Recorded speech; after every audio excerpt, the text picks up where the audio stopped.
akan jelaskan bagaimana cara menentukan sifat garam. Jadi garam itu ada 4 macam ya, garam asam, garam basa, terus garam netral, dan yang terakhir garam asam atau basa.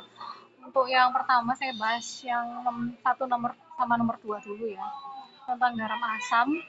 Jadi intinya garam itu adalah hasil dari reaksi asam sama basa. Kalau dia itu sifatnya asam, itu karena dia itu asamnya yang kuat, tapi basanya adalah basa yang lemah. Kalau dia itu garam yang basa, maka asamnya yang lemah, basanya yang kuat. Jadinya garamnya adalah garam basa. Nah, kemudian dengan bekal handoutmu yang lalu ya, tentang asam kuat sama basa lemah, bisa dicek. Untuk yang asam kuat, salah satu contohnya itu misalkan HCl. Untuk basa lemah, contohnya adalah NH4OH. Kalau mereka bergabung membentuk garam, hasilnya seperti apa? Seperti ini ya caranya. Asam itu kan cirinya adalah di H. Basa itu cirinya adalah di OH.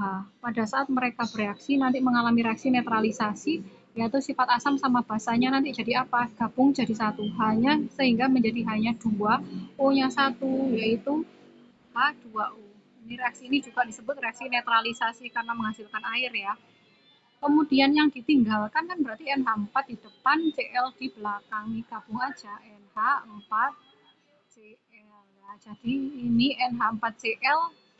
Kamu ingat-ingat NH4 itu OH, basa lemah, Cl dari HCl yang asam kuat. Maka ini sifatnya adalah garam yang asam. Untuk reaksi hidrolisis itu sebenarnya reaksi apa? Yaitu hidrolisis adalah reaksi antara garam dengan air. Ini masih ada kelanjutan reaksinya. Ini kita pecah dulu ya, NH4Cl. Kan ada NH4 sama Cl. Kalau di depan kan plus, belakangnya adalah min.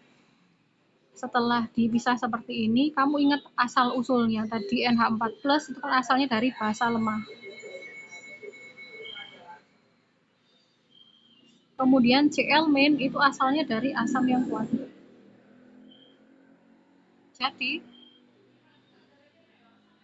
HCl kalau sudah kehilangan H-nya, asam yang sudah kehilangan H plus kan jadi basa konjugasi. Nah ini kan karena dia asam kuat jadinya basa konjugasi lemah, dibalik aja gitu. Terus kalau NH4 plus kan dari basa lemah, jadinya dia berarti asam konjugasi yang kuat. Ini lemah, ini kuat. Oh berarti yang bisa memecah air, lisis itu kan pemecahan ya.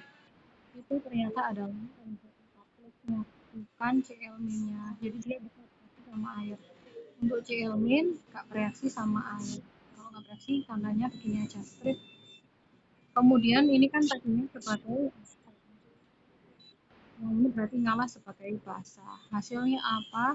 Asam menurut prinsip tadi kan donor H plus. Mungkin dia donor. Kalau donor kan berarti kan tinggalnya NH yang tadinya 4 jadi 3, terus H2O-nya ketambahan 1 berarti H3O, karena ketambahan 1 berarti plus 1. Berarti air ketambahan ion H plus inilah yang menyebabkan sifatnya adalah asam. Ini alasan kenapa dia garam asam. Yang kedua, untuk garam basa, tadi sudah saya nyatakan bahwa garam basa basanya yang kuat, asam yang lemah. Di contoh di handoutmu ada asam lemah, salah satunya CH3CO. Salah satu contohnya adalah NaOH, sama kayak tadi. Ingat kalau CH3CO di belakang, yang ditinggalkan siapa? Yang ditinggalkan adalah CH3COO sama NO. Ini kan sama-sama di depan ya. Yang ditulis duluan biasanya CH3COO, itu yang dihilangkan. Di sini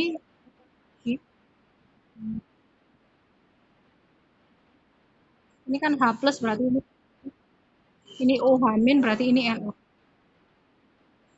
Ini dari NO-nya dari bahasa berarti Na ini adalah asam konjugasi yang lemah. COO min itu dari asam lemah berarti dia dari asam konjugasi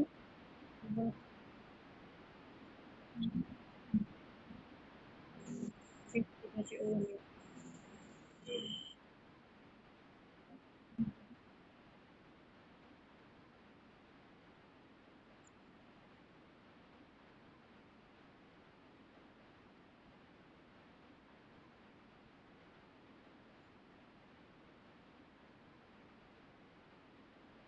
untuk ke sini ya.